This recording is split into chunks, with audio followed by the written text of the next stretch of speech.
আমবাৰীত ৰংজালী বৈশাখু উদযাপন কামৰূপ জিলাৰ চাংচাৰীৰ সমীপৱৰ্তী আমবাৰী ট্ৰাইবেল যুৱক সংঘৰ সৌজন্যত এদিনীয়া বৰ্ণাঢ্য কাৰ্যসূচীৰে ১৫তম ৰংজালী বৈশাখু উদযাপন কৰা হয়।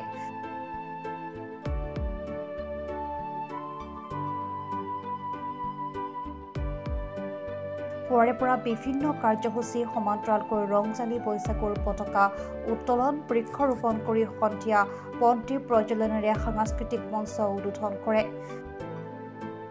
লগতে ৰংজালী বৈশাখুৰ লগত সংগতি ৰাখি গাঁওখনৰ কেইবাগৰাকী বয়োজ্যেষ্ঠ ব্যক্তিক সম্বৰ্ধনা জনোৱা হয়।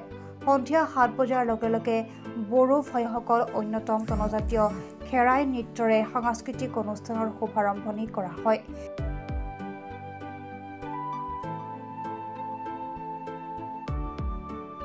ইয়াৰ পিছতে আমন্ত্ৰিত বিহু হুঁচৰি দলৰ বিহু হুঁচৰিৰ প্ৰদৰ্শন, স্থানীয় শিল্পীৰ দ্বাৰা বড়ো আধুনিক নৃত্য প্ৰতিযোগিতা অনুষ্ঠিত কৰা হয়।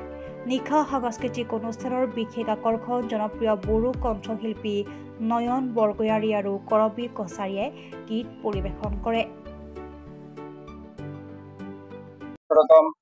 ৰঙালী বিহু উদযাপন কৰিবলৈ লৈছিলোঁ আৰু ৰাতিপুৱাৰ পৰা আমাৰ যিখিনি কাৰ্যসূচী আছিলে তাৰে ভিতৰত আছিলে আমাৰ বৃক্ষৰোপণ,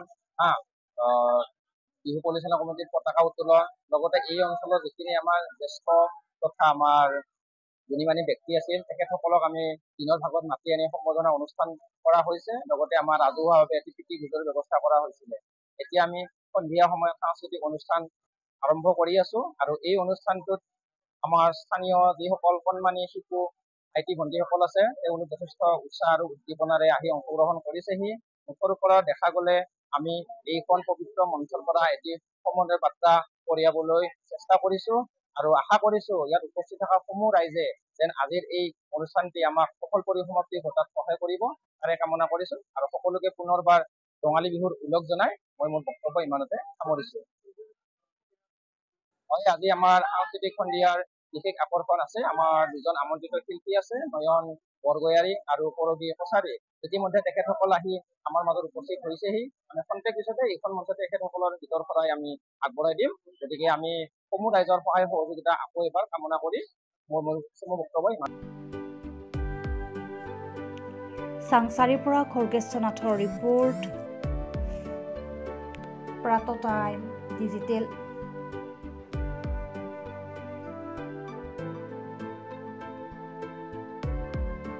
অসমৰ সংবাদ জগতখনৰ বাবে এক সুখৰ খবৰ। আপোচবিহীন ৰাইজৰ কণ্ঠ সাপ্তাহিক কবচ পুনৰ এবাৰ অসমৰ ৰাইজৰ মাজলৈ। স্বত্বাধিকাৰী প্ৰণীতা কলিতাৰ দ্বাৰা প্ৰকাশিত আৰু আপোচবিহীন একাংশ নপুৰণি অভিজ্ঞতাপুষ্ট সাংবাদিকৰ দ্বাৰা প্ৰচাৰিত তথা eco printing press Guwahati Katabari গড়চুকত মুদ্ৰিত সাপ্তাহিক কবচ এতিয়া অসমৰ বিভিন্ন প্ৰান্তত উপলব্ধ। আমাৰ ঠিকনা মুখ্য কাৰ্যালয় অসম ফৰেষ্ট স্কুল, হৰি মন্দিৰ পথ, গুৱাহাটী আৰু উপ কাৰ্যালয় Kalita market, Bijoynagar, Kamrup, Assam. Mobile number হৈছে 9435114666 7002472813। আমাৰ ইমেইল আইডি হৈছে kobos2025@gmail.com।